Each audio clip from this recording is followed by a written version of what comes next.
everyone. Welcome to this review for American Horror Stories, Season 2, Episode 8, and it is entitled Lake.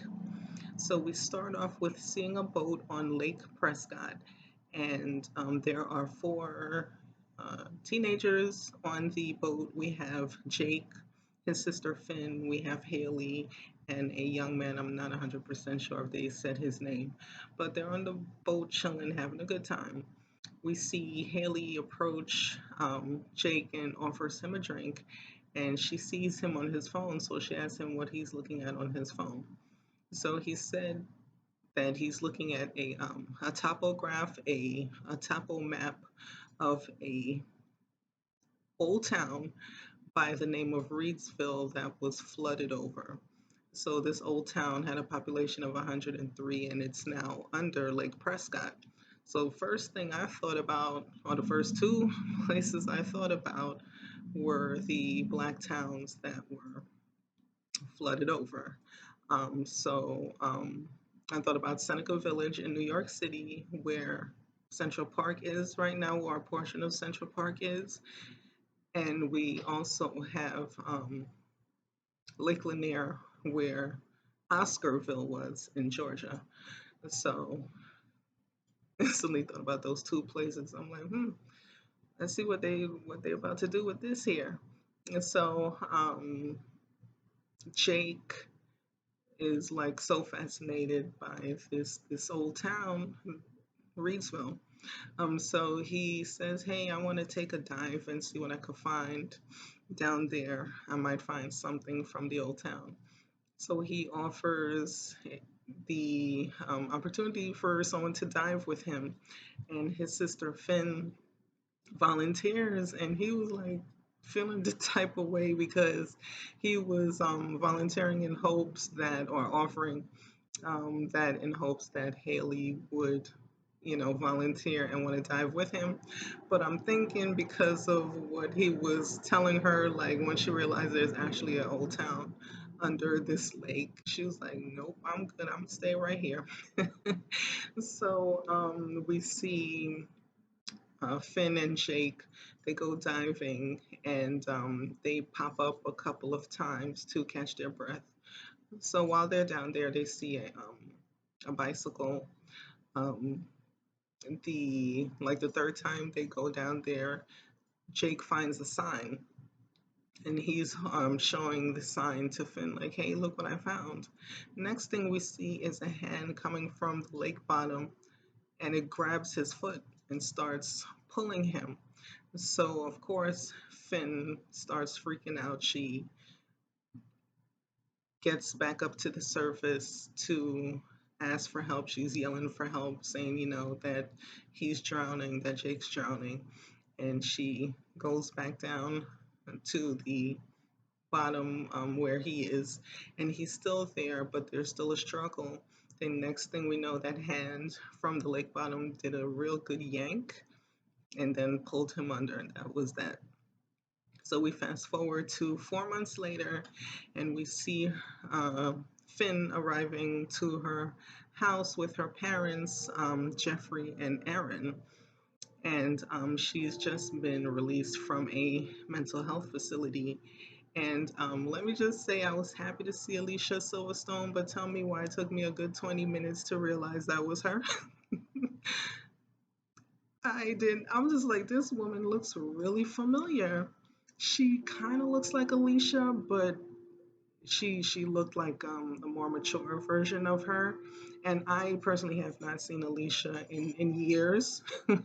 Like I'm talking years. Like it was Clueless and Beauty Shop, and that's the last Beauty Shop. I swear is the last time I remember seeing Alicia. I know she's done a whole lot more work over the years and has been pretty consistent, but I guess the shows that she's been in or in movies, I just haven't seen them.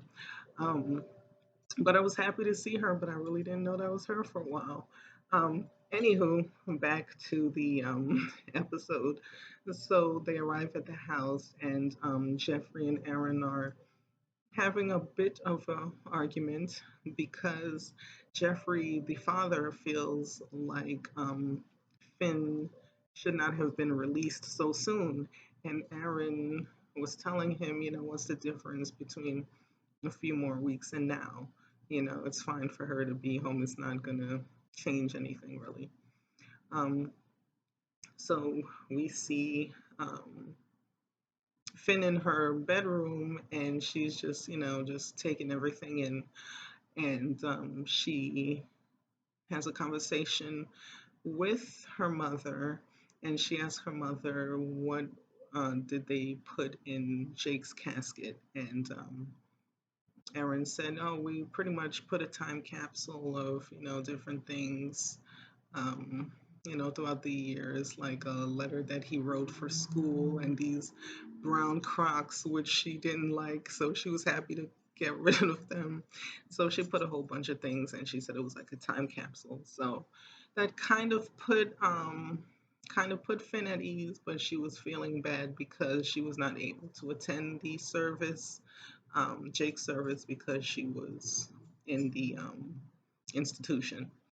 So we see um, Jeffrey working feverishly on his computer. Now, Jeffrey and Aaron had part of the argument, I should say, was about Jeffrey being such a hard worker.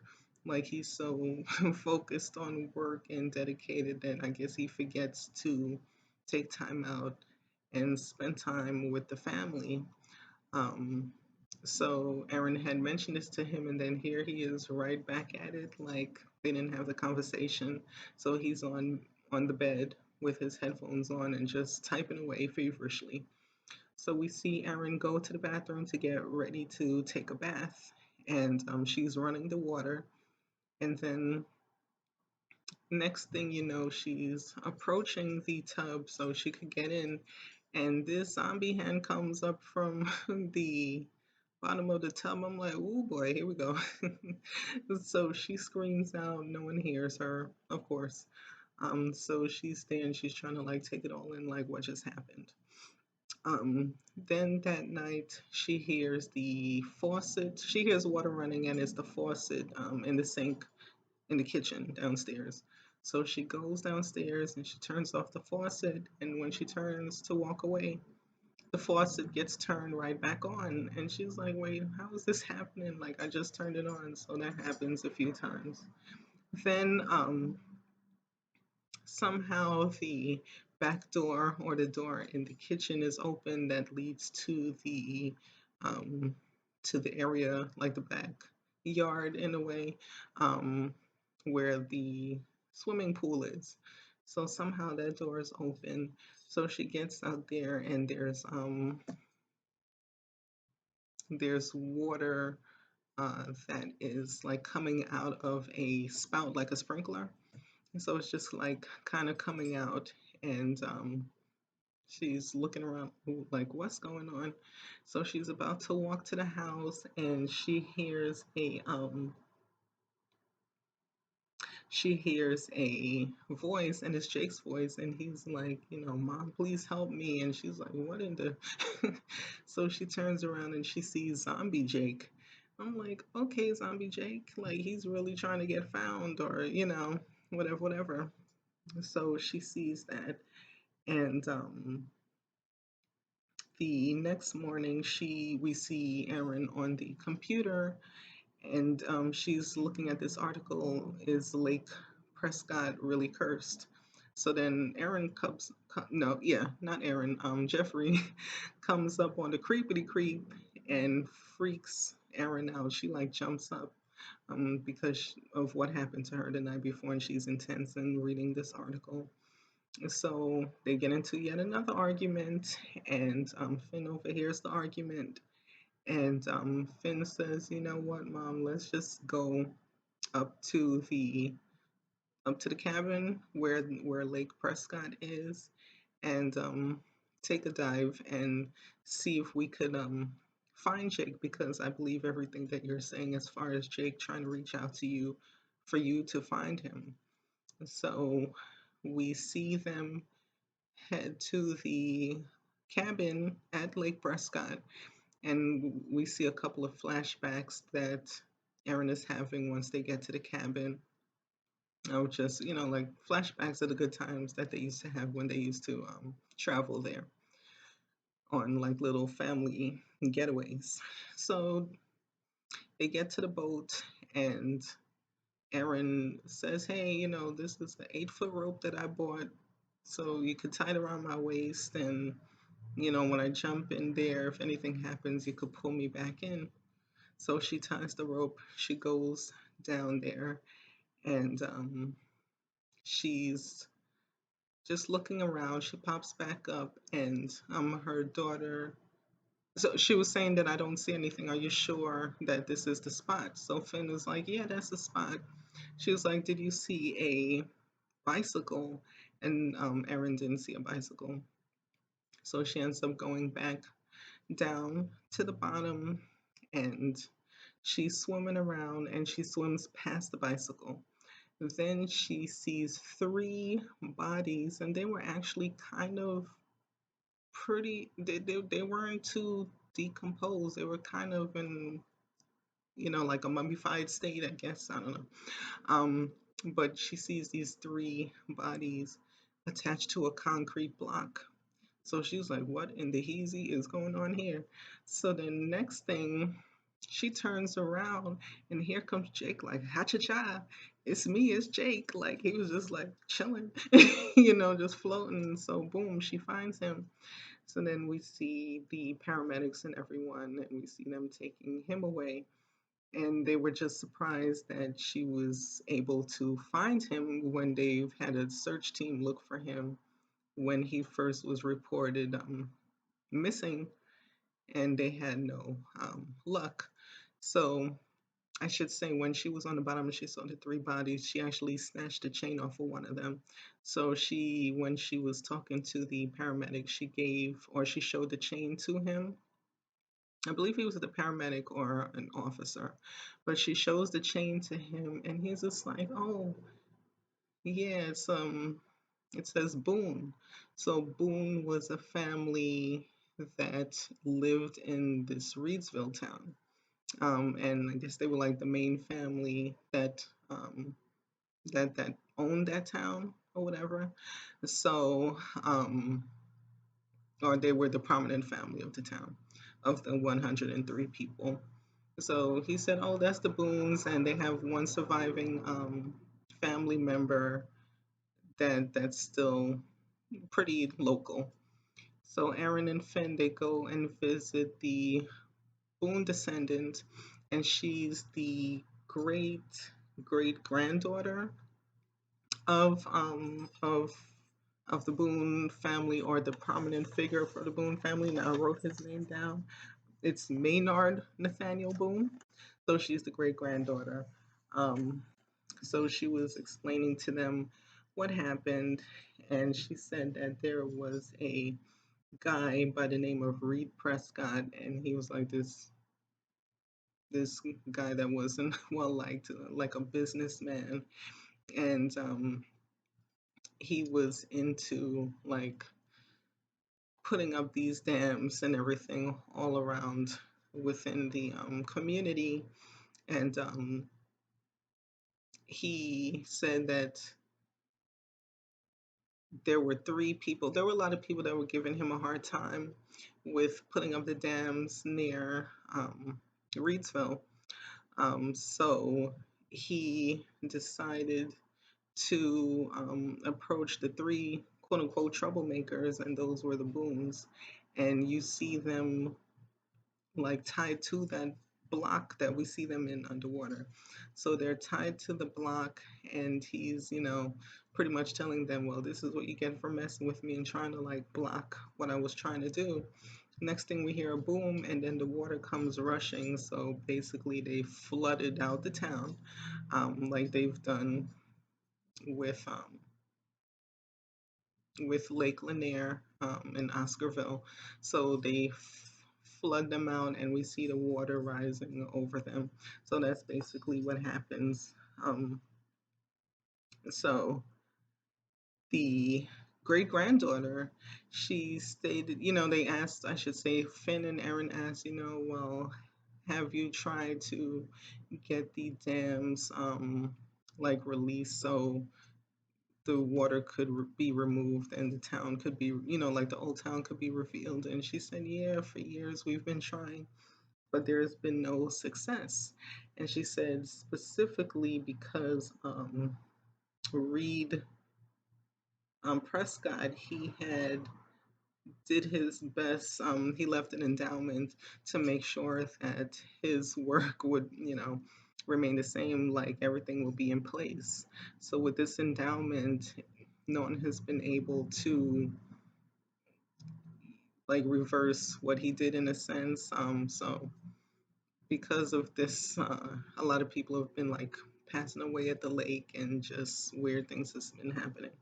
So she mentions, the great granddaughter mentions that there's a trust at a law firm that he dealt with at the time.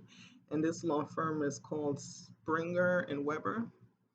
And once Aaron and Finn hear that, they like get freaked out. So basically, they're Aaron or Jeffrey, I should say. I keep mixing their names up. Jeffrey works at Springer and Weber. So this is where it clicks. Like, okay, he's so intense with everything, and he knows the full details, but the family didn't know, and this is why he's been acting kind of weird with wanting to keep the daughter in the facility, and him being like so on edge and everything with the once Shake went missing, and he was concerned, but at the same time, he weirdly didn't look that concerned, and I was like, this is weird, but anywho. So Aaron and Finn are like, listen, we need to get out of here because things are about to get real. So when when they were at the lake still, after Aaron found Jake, Jeffrey had actually called her and he was fussing at her like, okay, why did you go to the lake? I told you not to go there. You put my daughter in danger and stuff like that. So she's like, listen, bump all that. I found Jake. So all of a sudden he switched his tune. Oh my gosh, I wish I was there with you. Like it was so fake to me. And so like I was starting to mention before, they were at the cabin. They're like, listen, we need to get out of here. Then in pops Jeffrey, and he's just like still fussing at them.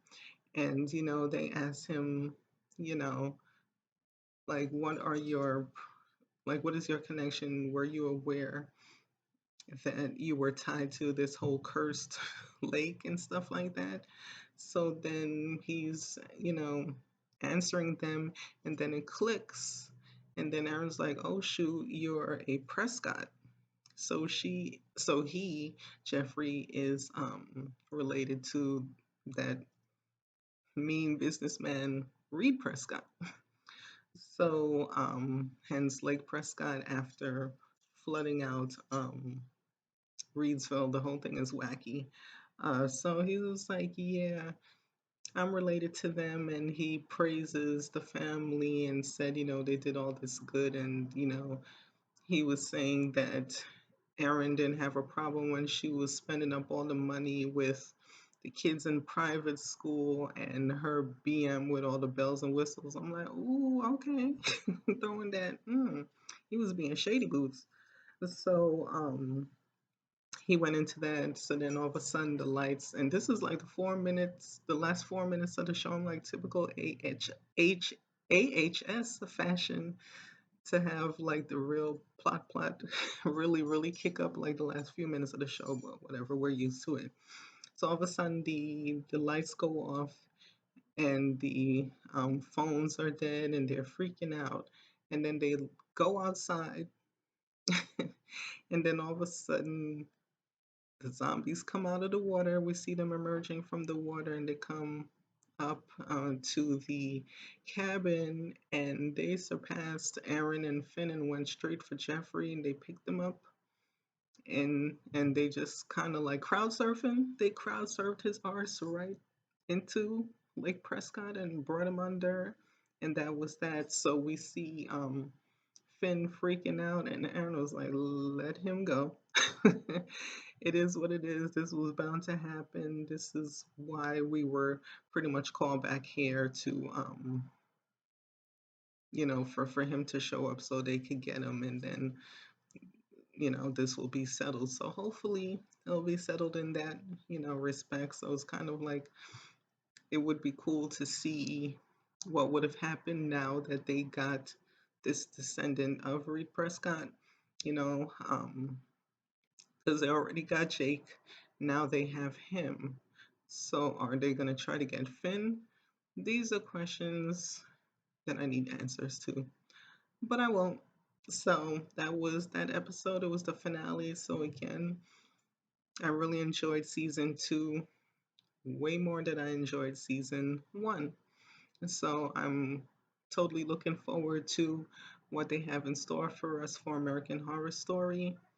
Hopefully it's banging. Hopefully it's one plot, because that double plot thing that they attempted to do, it wasn't, yeah, it wasn't pulled off in a way that we wished it would be pulled. It just was like a disaster. I had so much high hopes for it. But anywho, thank you for watching today's review, and see you the next time. Peace.